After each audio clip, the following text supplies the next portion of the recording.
राधे राधे। हरे कृष्णा। आज 5 जनवरी सोमवार माघ कृष्ण द्वितीया है। भद्रा रात्रि 8:53 से सुबह 8:01 तक रहेगी।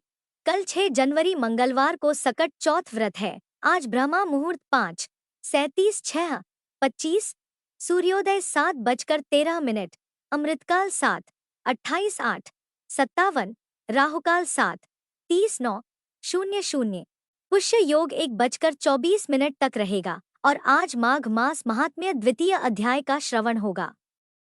इस कहानी को सीता माता कहती थी और प्रभु श्री राम सुना करती थी।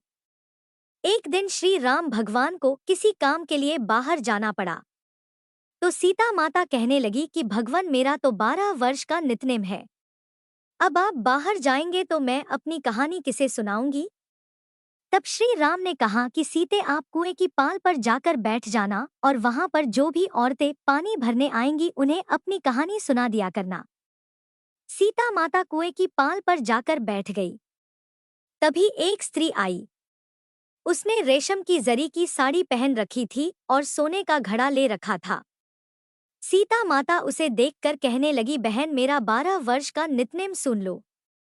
पर वह स्त्री बोली कि मैं तुम्हारा नितनेम सुनूंगी तो मुझे तो घर जाने में देर हो जाएगी और मेरी सास मुझसे झगड़ा करेगी।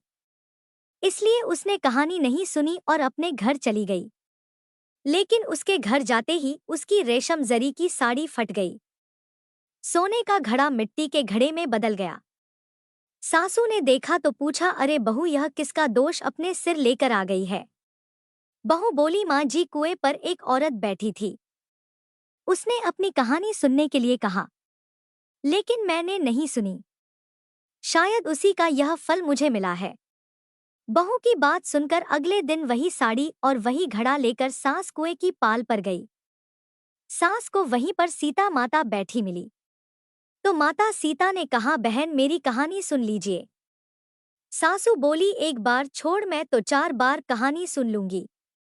तब सीता माता बोली, राम आए लक्ष्मण आए देश के पुजारी आए नित नेम का नेम लाए आओ राम बैठो राम तपी रसोई जीमो राम माखन मिश्री खाओ राम दूध पताशा पियो राम सूत के पलका मोठो राम शाल दुशाला पोठो राम शाल दुशाला ओढ़ो राम जब बोलूं राम ही राम राम सवारे सबके काम खाली घर भंडार भरेंगे सबका बीड़ा पार करेंगे श्री राम जय जय राम। सासू बोली, बहन कहानी तो बहुत अच्छी लगी। फिर कहानी सुनकर सासू घर चली गई और उसकी साड़ी फिर से रेशम जरी की बन गई। मिट्टी का घड़ा भी फिर वापस से सोने के घड़े में बदल गया। बहू ने देखा तो कहने लगी, सासू माँ आपने यह सब कैसे किया। सासू बोली, बहू तू दोष लगाकर आई थी और मैं अब दोष उतार कर आ रही हूँ।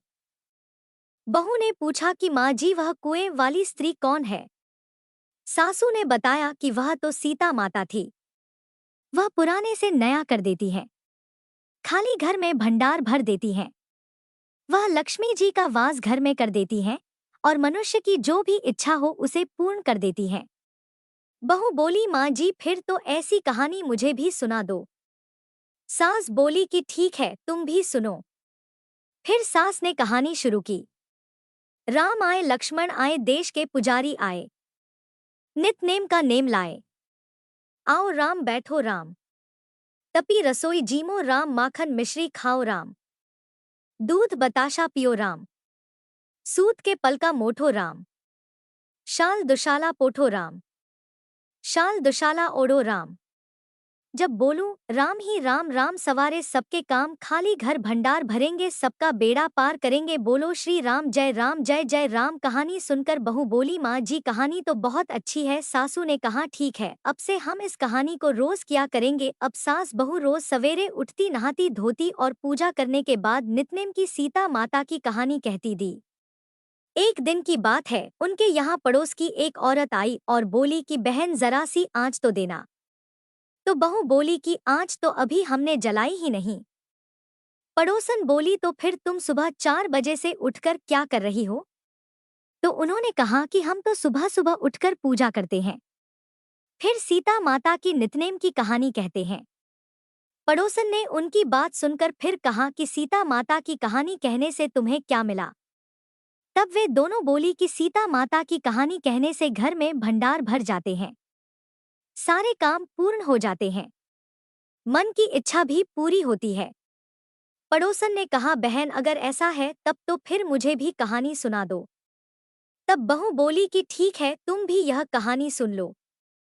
राम आए, लक्ष्मण आए, देश के पुजारी आए, नित नेम का नेम लाए।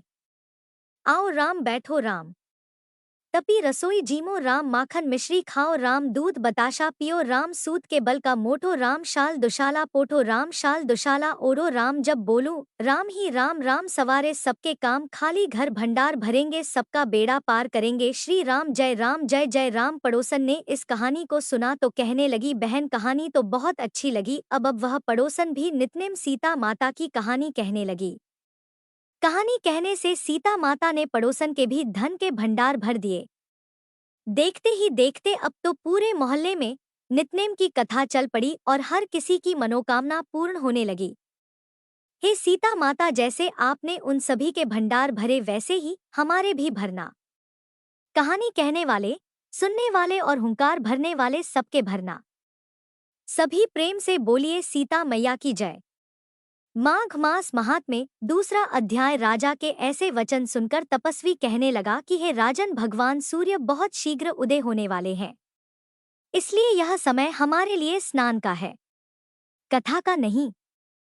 सो आप स्नान करके अपने घर को जाओ और अपने गुरु श्री वशिष्ठ जी से इस महात्म्य को सुनो।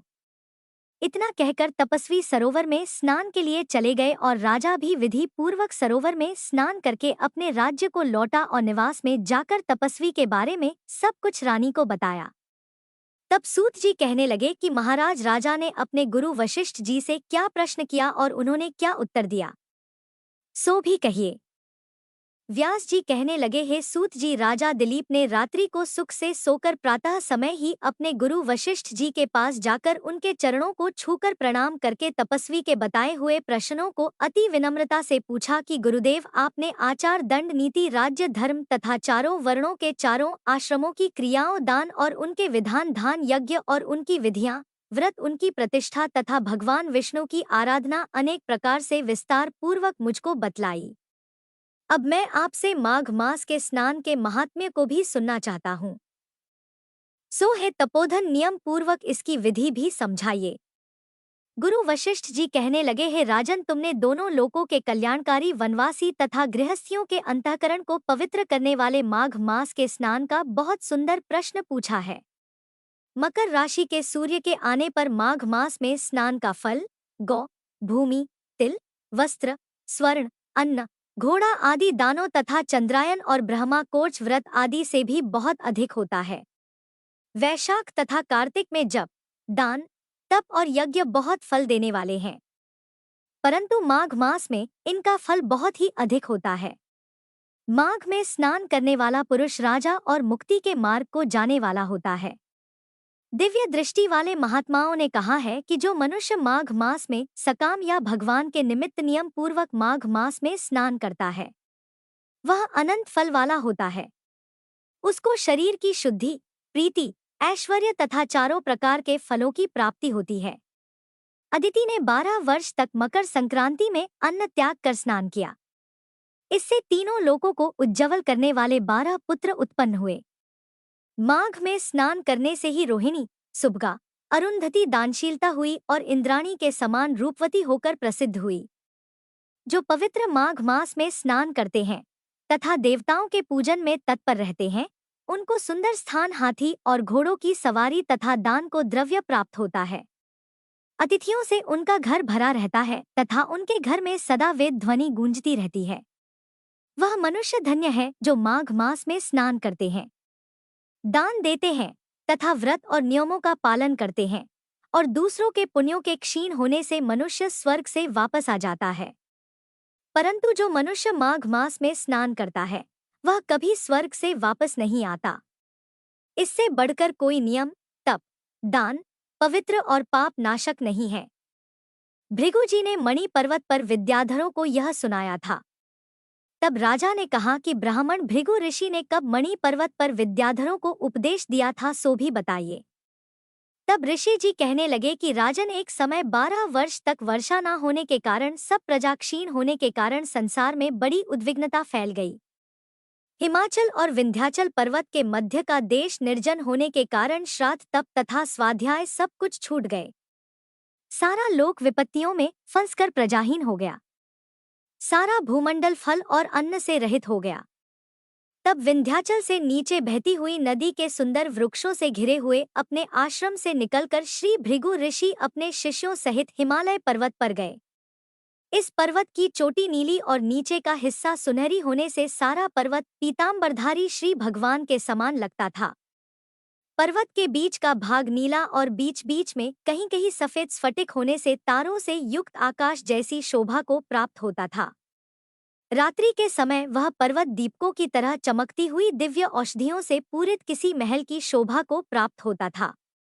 वह पर्वत शिखाओं पर बांसुरी बजाती हुई और सुंदर गीत गाती हुई किन्नरियों तथा केले के पत्तों की पताकाओं से अत्यंत शोभा को प्राप्त हो रहा था।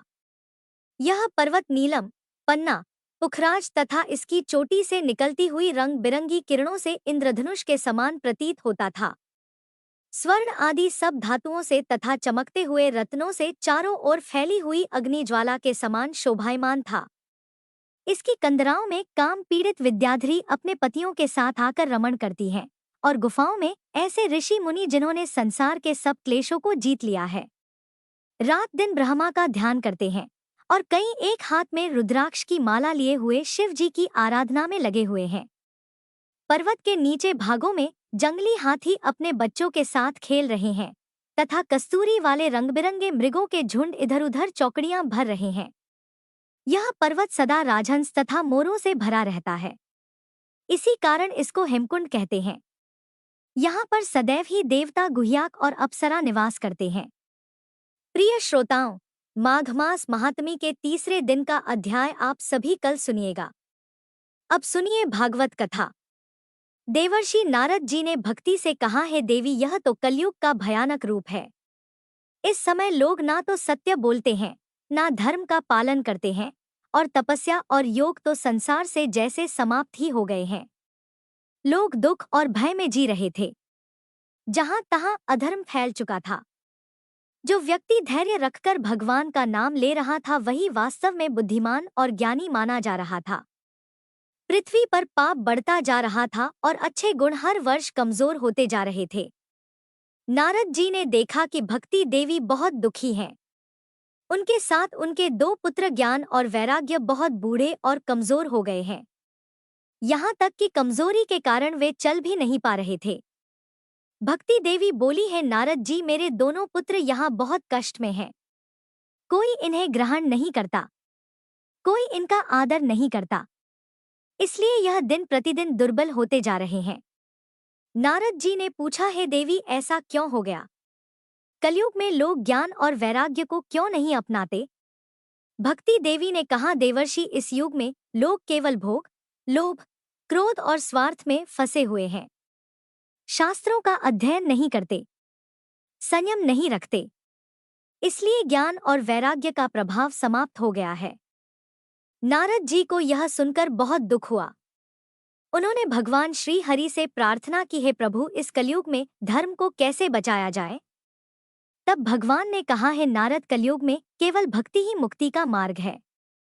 सतयुग, त्रेता युग और द्वापर युग में ज्ञान, तप और वैराग्य से मोक्ष मिलता था, लेकिन कलयुग में केवल नाम, स्मरण और भक्ति से ही उद्धार संभव है। भगवान ने यह भी कहा, जहाँ मेरी कथा, मेरा नाम और मेरा स्मरण होता है, वहाँ भक्ति बलवान होती है और ज्ञान वैरागी फिर से जागृत हो जाते हैं। यह सुनकर नारद जी को भक्ति देवी के दुख का समाधान मिला। उन्होंने निश्चय किया कि वे हर जगह भगवान की कथा का प्रचार करेंगे ताकि भक्ति फिर से जागे और संसार का कल्याण हो। इस प्रकार भगवत कथा ही कलयुग में जीवों के उद्धार का सबसे सरल और श्रेष्ठ साधन है।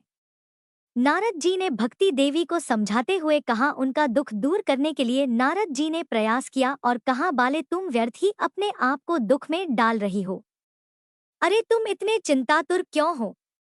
भगवान श्री कृष्ण के चरण कमलों का चिंतन करो, उनकी कृपा से तुम्हारा सारा दुख दूर हो जाएगा। जिन्होंने कौरवों के अत्याचार से द्रौपदी की रक्षा की थी और गोप सुंदरियों को सना किया था, वे श्री कृष्ण कहीं चले थोड़ी गए हैं। फिर तुम तो भक्ति हो और सदा उन्हें प्राणों से भी प्रिय हो। तुम्हारे बुलाने पर तो भगवान नीचों के घर में भी चले जाते हैं। सत्य, त्रेता और द्वापर इन 3 युगों में ज्ञान और वैराग्य मुक्ति के साधन थे। किंतु कलयुग में तो केवल भक्ति ही मोक्ष को प्रदान करने वाली है। ये सोचकर ही परमानंद चिन्मूर्ति ज्ञान स्वरूप श्री हरि ने अपने सत्य स्वरूप से तुम्हें रचा है। तुम तो साक्षात श्री कृष्ण चंद्र की प्रिया और परम सुंदरी हो। एक बार जब तुमने हाथ जोड़कर पूछा था कि मैं क्या करूं, तब भगवान ने तुम्हें यही तो आज्ञा दी थी कि मेरे भक्तों का पोषण करो। तुमने भगवान की वह आज्ञा स्वीकार कर ली। इससे तुम पर श्री हरि बहुत प्रसन्न हुए और तुम्हारी सेवा करने के लिए मुक्ति को तुम्हें दासी के रूप में दे दिया। और इन ज्ञान और वैराग्य को पुत्रों के रूप में तुम अपने साक्षात स्वरूप से बैकुंठ धाम में ही भक्तों का पोषण करती हो। भूलोक में तो तुमने उनकी पुष्टि के लिए केवल छाया रूप धारण कर रखा है। तब तुम मुक्ति, ज्ञान और वैराग्य को लिए पृथ्वी तल पर आई और सतयुग से द्वापर पर्यंत बड़े आनंद से रही और कलयुग में तुम्हारी दासी मुक्ति पाखंड रूप रोग से पीड़ित होकर क्षीण होने लगी थी। इसलिए वह तो तुरंत ही तुम्हारी आज्ञा से बैकुंठ लोक को चली गई। इस लोक में भी तुम्हारे स्मरण करने से ही वह आती है और फिर चली जाती है। किंतु इन ज्ञान वैराग्य को तो तुमने पुत्र मानकर अपने ही पास रख लिया है। फिर भी कलयुग में इनकी उपेक्षा होने के कारण तुम्हारे यह पुत्र उत्साहहीन और वृद्ध हो गए हैं। फिर भी तुम चिंता मत करो, मैं इनके नवजीवन का कोई उपाय सोचता हूँ। सुमुखी कली के समान कोई भी युग नहीं है। इस युग में मैं तुम्हें घर घर में प्रत्येक पुरुष के हृदय में स्थापित कर दूंगा। देखो, अन्य सब धर्मों को दबाकर और भक्ति विषयक महोत्सवों को आगे रखकर यदि मैंने लोक में तुम्हारा प्रचार ना किया तो मैं श्री हरि का दास नहीं। इस कलयुग में जो जीव तुमसे युक्त होंगे, वे पापी होने पर भी वे खटके भगवान श्री कृष्ण के अभय धाम को प्राप्त होंगे। जिनके हृदय में निरंतर प्रेम रूपणी भक्ति निवास करती है, वे शुद्ध अंतःकरण पुरुष स्वप्न में भी यमराज को नहीं देखते। जिनके हृदय में भक्ति महारानी का निवास है, उन्हें भूत, प्रेत, पिशाच, राक्षस या दैत्य आदि स्पर्श करने में भी समर्थ नहीं हो सकते। कलयुग में केवल और केवल भक्ति ही सार है। भक्ति से तो साक्षात श्री कृष्ण चंद्र सामने उपस्थित हो जाते हैं। और जो लोग भक्ति से द्रोह करते हैं, वे तीनों लोकों में दुख ही दुख पाते हैं। पूर्व समय में भक्त का तिरस्कार करने वाले दुर्वासा ऋषि तक को बड़ा कष्ट उठाना पड़ा था। श्री सूत जी कहते हैं, इस प्रकार नारद जी के निर्णय किए हुए अपने महात्म्य को सुनकर भक्ति के सारे अंग पुष्ट हो गए और वे उनसे कहने लगी। भक्ति ने कहा, नारद जी आप धन्य हैं। आपकी मुझ में निश्चल प्रीति है। मैं सदा आपके हृदय में रहूंगी, कभी आपको छोड़कर नहीं जाऊंगी। साधु, आप तो बड़े कृपालु हैं। आपने तो क्षण भर में ही मेरा सारा दुख दूर कर दिया। किंतु अभी मेरे पुत्रों में चेतना नहीं आई है।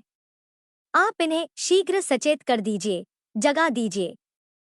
सूत जी कहते हैं, भक्ति के यह वचन सुनकर नारद जी को बड़ी करुणा आई और वे उन्हें हाथ से हिला डुलाकर जगाने लगे। फिर उनके कान के पास मुंह ले जाकर जोर से कहा, ओ ज्ञान जल्दी जग पड़ो, ओ वैराग्य जल्दी जगो। फिर उन्होंने वेद ध्वनि, वेदांत घोष और बार बार गीता पाठ करके उन्हें जगाया। इससे वे जैसे तैसे बहुत जोर लगाकर उठ बैठे, किंतु आलस्य के कारण वे दोनों जमाई लेते रहे। नेत्र खोलकर देख भी नहीं सके। उनके बाल बगुलों की तरह सफेद हो गए थे। उनके अंग प्रायः सूखे काठ के समान निस्तेज और कठोर हो गए थे।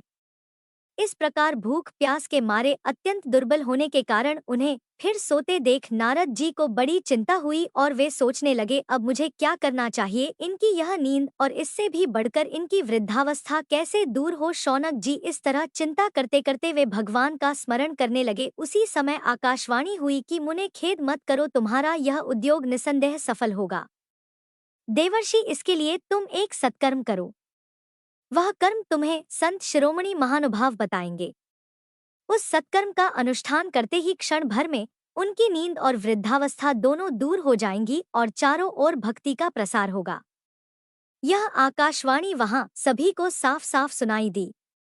इससे नारद जी को बड़ा आश्चर्य हुआ और वे कहने लगे, मुझे तो इस आकाशवाणी का कुछ भी आशय समझ में नहीं आया। नारद जी बोले, इस आकाशवाणी ने भी गुप्त रूप में ही बात कही है। यह भी नहीं बताया कि वह कौन सा साधन किया जाए जिससे कि इनका कार्य सिद्ध हो, और वे संत भी न जाने कहाँ मिलेंगे और किस प्रकार उस साधन को बताएंगे। अब आकाशवाणी ने जो कुछ कहा है उसके अनुसार मुझे क्या करना चाहिए? सूत जी कहते हैं, शौनक जी तब ज्ञान वैराग्य दोनों को वहीं छोड़कर नारद मुनि वहां से चल पड़े और प्रत्येक तीर्थ में जाकर मार्ग में मिलने वाले जो भी मुनि होते उनसे वह साधन पूछने लगे। उनकी इस बात को सुनते तो सब थे, किंतु उसके विषय में कोई भी कुछ निश्चित उत्तर नहीं दे पाता था। किसी किसी ने उसे असाध्य बताया तो कोई बोले इसका ठीक ठीक पता लगाना ही बड़ा कठिन है। कोई तो सुनकर चुप ही रह गए, कोई उत्तर ही नहीं दिया, और कोई कोई कहीं हमारा उत्तर गलत ना हो जाए, इस भय से बात को टालटूल कर खिसक गए। त्रिलोकी में महान आश्चर्यजनक हाहाकार मच गया। लोग आपस में कानफूसी करने लगे। भाई, जब वेद ध्वनि, वेदांत घोष और बार बार गीता पाठ सुनाने पर भी भक्ति, ज्ञान और वैराग्य यह तीनों नहीं जगाए जा सके, तब तो और कोई उपाय ही नहीं है। स्वयं योगीराज नारद जी को भी जिसका ज्ञान नहीं है उसे दूसरे संसारी लोग भला कैसे बता सकते हैं? इस प्रकार जिन जिन ऋषियों से इसके विषय में पूछा गया, उन्होंने तो आपस में निर्णय करके यही कह दिया कि ये बात तो बहुत मुश्किल है, इसका तो उत्तर मिल पाना ही असंभव है। तब नारद जी बड़े चिंतातुर हुए और बद्रीवन में आए। ज्ञान वैराग्य को जगाने के लिए वहां उन्होंने यही निश्चय किया कि अब मैं तप करूंगा। इसी समय उन्हें अपने सामने करोड़ों सूर्यों के समान तेजस्वी सनकादि मुनीश्वर दिखाई दिए। उन्हें देखकर वे मुनिश्रेष्ठ कहने लगे। नारद जी ने कहा, महात्माओं, इस समय बड़े भाग्य से मेरा आप लोगों के साथ समागम हुआ है। आप मुझ पर कृपा करके शीघ्र ही वह साधन बताइए। आप सभी तो बड़े योगी, महात्मा और बुद्धिमान हैं। आप देखने में 5 वर्ष के बालक से जान पड़ते हैं, किंतु हैं पूर्वजों के भी पूर्वज। आप लोग सदा बैकुंठ धाम में निवास करते हैं, निरंतर हरि कीर्तन में तत्पर रहते हैं, भगवत लीला अमृत का रसस्वादन कर सदा उसी में उन्मत्त रहते हैं, और एकमात्र भगवत कथा ही आपके जीवन का आधार है। हरि शरणम अर्थात भगवान ही हमारे रक्षक है। यह मंत्र सर्वदा आपके मुख में रहता है। इसी से तो काल प्रेरित वृद्धावस्था भी आपको कोई बाधा नहीं पहुंचाती। पूर्व समय में आपके भूभ्रंग मात्र से भगवान विष्णु के द्वारपाल जय और विजय तुरंत पृथ्वी पर गिर गए थे, और फिर आपकी ही कृपा से वह पुनः बैकुंठ लोक भी पहुंच गए। धन्य है, इस समय आपका दर्शन मुझे बड़े सौभाग्य से प्राप्त हुआ। मैं तो बहुत दीन हूँ, और आप लोग तो स्वभाव से ही दयालु हैं, इसलिए मुझ पर आपको अवश्य ही कृपा करनी चाहिए। बताइए, आकाशवाणी ने जिसके विषय में कहा है वो कौन सा साधन है और मुझे किस प्रकार उसका अनुष्ठान करना चाहिए? आप कृपा करके इसका विस्तार से वर्णन कीजिए। भक्ति, ज्ञान और वैराग्य को किस प्रकार सुख मिल सकता है और किस तरह इनकी प्रेम पूर्वक सब वर्णों में प्रतिष्ठा की जा सकती है? सनकादि मुनियों ने कहा, देवर्षि, जहाँ भक्ति का निवास होता है वहाँ किसी प्रकार का कोई भय नहीं रहता। भूत, प्रेत, पिशाच और दुख वहाँ टिक नहीं सकते। भगवान को तब ज्ञान या कर्म से नहीं, केवल भक्ति से ही पाया जा सकता है। उन्होंने स्पष्ट कहा, कलयुग में भक्ति ही सब कुछ है, भक्ति ही मुक्ति देने वाली है। सनकादि मुनि ने कहा, देवर्षि, तुम उन्हें श्रीमद् भागवत पाठ सुनाओ। तब नारद जी ने कहा, मैंने वेद वेदांत की ध्वनि और गीता पाठ करके उन्हें बहुत जगाया, किंतु फिर भी भक्ति, ज्ञान और वैराग ये तीनों नहीं जगे। अब ऐसी स्थिति में श्रीमद् भागवत सुनाने से भला वे कैसे जगेंगे, क्योंकि उस कथा के प्रत्येक श्लोक और प्रत्येक पद में भी तो वेदों का ही सारांश है। आप लोग शरणागत वत्सल हैं तथा आपका दर्शन कभी व्यर्थ नहीं जाता, इसलिए मेरा यह संदेह दूर कर दीजिए और इस कार्य में आप बिल्कुल भी देर मत कीजिए। तब सनकादि मुनि ने कहा, श्रीमद् भागवत की कथा वेद और उपनिषदों के सार से बनी है, इसलिए उनसे अलग उनके फलरूपा होने के कारण वह बड़ी उत्तम जान पड़ती है। जिस तरह रस वृक्ष की जड़ से लेकर शाखा पर्यंत रहता है, किंतु इस स्थिति में उसका आस्वादन नहीं किया जा सकता। वहीं जब अलग होकर फल के रूप में आ जाता है तब संसार में सभी को प्रिय लगने लगता है। दूध में घी तो रहता ही है, किंतु उस समय जब दूध पीते हैं उसका अलग स्वाद नहीं मिलता, और वही जब उससे अलग हो जाता है तब देवताओं के लिए भी स्वादवर्धक हो जाता है। खांड ईख के और छोर और बीच में भी रहती है, फिर भी अलग होने पर उसकी कुछ और ही मिठास होती है। ठीक ऐसी ही भागवत की कथा भी है। यह भागवत पुराण वेदों के समान है। श्री व्यास देव ने इसे भक्ति, ज्ञान और वैराग्य की स्थापना के लिए प्रकाशित किया है। पूर्व समय में जिस वेद वेदांत के पारगामी और गीता की भी रचना करने वाले भगवान व्यास देव खिन्न होकर अज्ञान सागर में गोते लगा रहे थे, उस समय आपने ही तो उन्हें 4 श्लोकों में इसका उपदेश किया था, जिसे सुनते ही उनकी सारी चिंता दूर हो गई थी। फिर इसमें भला आपको आश्चर्य क्यों हो रहा है मुनिवर, जो आप हमसे प्रश्न कर रहे हैं? आपको उन्हें शोक और दुख का विनाश करने वाला श्रीमद् भागवत पुराण ही सुनाना चाहिए। नारद जी ने कहा, महानुभावों, आपका दर्शन जीव के संपूर्ण पापों को तत्काल नष्ट कर देता है, और जो संसार दुख रूप दावानल से तपे हुए हैं उन पर शीघ्र ही शांति की वर्षा करता है। आप निरंतर शेष जी के सहस्त्र मुखों से गाए हुए भगवत कथा अमृत का ही पान करते रहते हैं। मैं प्रेम लक्षणा भक्ति का प्रकाश करने के उद्देश्य से आपकी शरण में हूँ। नारद जी कहते हैं, अब मैं भक्ति, ज्ञान और वैराग्य को स्थापित करने के लिए प्रयत्न पूर्वक श्री सुखदेव जी के कहे हुए भागवत शास्त्र की कथा द्वारा उज्ज्वल ज्ञान यज्ञ करूंगा। यह यज्ञ मुझे कहाँ करना चाहिए? आप कृपा करके इसके लिए कोई स्थान बता दीजिए। आप लोग वेद के पारगामी हैं, इसलिए मुझे इस शुक शास्त्र की महिमा सुनाइए। यह भी बताइए कि श्रीमद् भागवत की कथा कितने दिनों में सुनानी चाहिए और उसे सुनने की विधि क्या है। सनकादि मुनि बोले, नारद जी, आप बड़े विनीत और विवेकी हैं। सुनिए, हम आपको यह सब बातें बताते हैं। हरिद्वार के पास आनंद नाम का एक घाट है। वहाँ अनेकों ऋषि रहते हैं तथा देवता और सिद्ध लोग भी उसका सेवन करते रहते हैं। तरह तरह के वृक्ष और लताओं के कारण वह बड़ा सघन है, और वहाँ पर बड़ी कोमल नवीन बालू बिछी हुई है। वह घाट बड़ा ही सुरम्य और एकांत प्रदेश में है। वहाँ हर समय सुनहरे कमलों की सुगंध आया करती है। उसके आसपास रहने वाले सिंह, हाथी आदि परस्पर विरोधी जीवों के चित्तों में भी वैरभाव नहीं है। कोई एक दूसरे के साथ हिंसा नहीं करता। आप बिना किसी विशेष प्रयत्न के ही वहां पर ज्ञान यज्ञ आरंभ कर दीजिए। उस स्थान पर कथा में अपूर्व रस का उदय होगा। भक्ति भी अपनी आंखों के ही सामने निर्बल और जरा जीर्ण अवस्था में पड़े हुए ज्ञान और वैराग्य को साथ लेकर वहां आ जाएगी। क्योंकि जहां भी श्रीमद् भागवत की कथा होती है वहां यह भक्ति आदि अपने आप पहुंच जाते हैं। वहां कानों में कथा के शब्द पढ़ने से ये तीनों तरुण हो जाएंगे।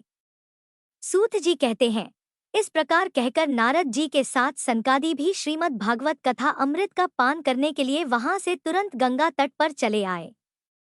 जिस समय वे तट पर पहुंचे, भूलोक, देवलोक और ब्रह्मलोक सभी जगह इस कथा का शोर मच गया। जो भी भागवत कथा के रसिक विष्णु भक्त थे वे सभी श्रीमद् भागवत अमृत का पान करने के लिए सबसे आगे दौड़ दौड़ कर आने लगे। भृगु, वशिष्ठ, च्यवन, गौतम, मेधा, तिथि, देवल, देवराज आदि सभी मुनिगण जो प्रधान थे वह सभी अपने अपने पुत्र, शिष्य और पत्नियों समेत अपने परिवार समेत बड़े प्रेम से वहां आए। इसके अलावा वेद, वेदांत, मंत्र, तंत्र, 17 पुराण और 6 शास्त्र भी मूर्तिमान होकर वहां उपस्थित हुए। गंगा आदि नदियां, पुष्कर आदि सरोवर, कुरुक्षेत्र आदि समस्त क्षेत्र, सारी दिशाएं, दंडक आदि वन, हिमालय आदि पर्वत तथा देव, गंधर्व और दानव आदि सभी कथा सुनने चले आए, और जो लोग अपने गौरव के कारण नहीं आए, महर्षि भृगु उन्हें समझा बुझाकर ले आए। तब कथा सुनाने के लिए दीक्षित होकर श्री कृष्ण परायण सनकादि नारद जी के दिए हुए श्रेष्ठ आसन पर विराजित हुए। उस समय सभी श्रोताओं ने उनकी वंदना की। श्रोताओं में वैष्णव, विरक्त, सन्यासी और ब्रह्मचारी लोग आगे बैठे और उन सबके आगे नारद जी विराजमान हुए। एक और ऋषिक, एक और देवता, एक और वेद और उपनिषद आदि तथा एक और तीर्थ बैठे और दूसरी ओर समस्त स्त्रियां बैठी। उस समय सब ओर जय जयकार, नमस्कार और शंखों का शब्द होने लगा और अबीर, गुलाल, खील और फूलों की खूब वर्षा होने लगी। कोई कोई देव श्रेष्ठ तो विमानों पर चढ़कर वहां बैठे हुए सब लोगों पर कल्पवृक्ष के पुष्पों की ही वर्षा करने लगे। श्री सूत जी कहते हैं, इस प्रकार पूजा समाप्त होने पर जब सब लोग एकाग्रचित हो गए तब सनकादि ऋषि महात्मा नारद को श्रीमद् भागवत का महात्म्य स्पष्ट करके सुनाने लगे। सनकादि ने कहा, अब हम आपको इस भागवत शास्त्र की महिमा सुनाते हैं। इसके श्रवण मात्र से मुक्ति हाथ लग जाती है। श्रीमद् भागवत की कथा का सदा सर्वदा सेवन आस्वादन करना चाहिए। इसके श्रवण मात्र से श्री हरि हृदय में अविराजते हैं। इस ग्रंथ में 18,000 श्लोक और 12 स्कंद हैं तथा श्री सुखदेव और राजा परीक्षित का संवाद है। आप यह भागवत शास्त्र ध्यान देकर सुनिए। यह जीव तभी तक अज्ञानवश इस संसार चक्र में भटकता है जब तक क्षण भर के लिए भी कानों में इस शुक शास्त्र की कथा नहीं पड़ती। बहुत से शास्त्र और पुराण सुनने से क्या लाभ है? इससे तो व्यर्थ का भ्रम पड़ता है। मुक्ति देने के लिए तो एकमात्र भागवत शास्त्र ही गरज रहा है। जिस घर में नित्य प्रति श्रीमद् भागवत की कथा होती है वह तीर्थ रूप हो जाता है और जो लोग उसमें रहते हैं उनके समस्त पाप नष्ट हो जाते हैं। हजारों अश्वमेध और सैकड़ों वाजपेयी यज्ञ इस सुख शास्त्र की कथा का 16वां अंश भी नहीं हो सकते। हे तपोधनों, जब तक लोग अच्छी तरह श्रीमद् भागवत का श्रवण नहीं करते तभी तक उनके शरीर में पाप निवास करते हैं। फल की दृष्टि से इस शुक शास्त्र की समता गंगा, गया, काशी, पुष्कर या प्रयाग कोई भी तीर्थ नहीं कर सकता। यदि आपको परम गति की इच्छा है तो अपने मुख से ही श्रीमद् भागवत के आधे अथवा चौथाई श्लोक का भी नित्य नियम पूर्वक पाठ कीजिए। ओंकार, गायत्री, पुरुष सूक्त, तीनों वेद, श्रीमद् भागवत, ओम नमो भगवते वासुदेवाय, यह द्वादाक्षर मंत्र 12 मूर्तियों वाले सूर्य भगवान, प्रयाग, संवत्स, रूप, काल, ब्राह्मण, अग्निहोत्र, गौ, द्वादशी तिथि, तुलसी, वसंत ऋतु और भगवान पुरुषोत्तम, इन सब में बुद्धिमान लोग वस्तुतः कोई भेदभाव नहीं मानते। नित्य भागवत का पाठ करना, भगवान का चिंतन करना, तुलसी को सींचना और गौ की सेवा करना, ये चारों समान है। जो पुरुष अंत समय में श्रीमद् भागवत का वाक्य सुन लेता है उस पर प्रसन्न होकर भगवान उसे बैकुंठ धाम दे देते हैं। जो पुरुष इसे सोने के सिंहासन पर रखकर किसी विष्णु भक्त को दान करता है वह अवश्य ही भगवान का सायुज्य प्राप्त करता है। जिस दुष्ट ने अपनी सारी उम्र में अपने चित्त को एकाग्र करके श्रीमद् भागवत अमृत का थोड़ा सा भी रसास्वादन नहीं किया उसने तो अपना सारा जन्म चांडाल और गधे के समान ही व्यर्थ बिता दिया। वह तो अपनी माता को केवल प्रसव पीड़ा पहुंचाने के लिए ही पैदा हुआ है। जिसने इस सुख शास्त्र के थोड़े से भी वचन नहीं सुने वह पापात्मा तो जीता हुआ मुर्दे के समान है। पृथ्वी के भार स्वरूप उस पशु समान मनुष्य को धिक्कार है। इस प्रकार स्वर्गलोक में देवताओं में प्रधान इंद्र आदि कहा करते हैं। संसार में श्रीमद् भागवत की कथा का मिलना अवश्य ही कठिन है। जब करोड़ों जन्मों का पुण्य होता है तभी इसकी प्राप्ति होती है। नारद जी, आप तो बड़े ही बुद्धिमान और योग निधि हैं। आप प्रयत्न पूर्वक कथा का श्रवण कीजिए। इसे सुनने के लिए दिनों का कोई नियम नहीं है। इसे तो हमेशा ही सुनना अच्छा है। इसे सत्य भाषण और ब्रह्मचर्य पालन पूर्वक सर्वदा ही सुनना श्रेष्ठ माना गया है। किंतु कलयुग में ऐसा होना कठिन है। इसलिए इसको सुखदेव जी ने जो विधि बताई है वो जान लेनी चाहिए। वह विशेष विधि है कि कलयुग में बहुत दिनों तक चित्त की वृत्तियों को वश में रखना, नियमों में बंधे रहना और किसी पुण्य कार्य के लिए दीक्षित रहना बड़ा कठिन है।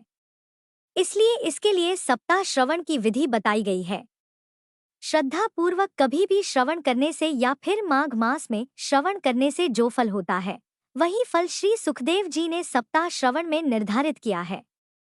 मन के अस्यम, रोगों की अधिकता और अल्पायु के कारण तथा कलयुग में अनेकों दोषों की संभावना से ही सप्ताह श्रवण का विधान किया गया है।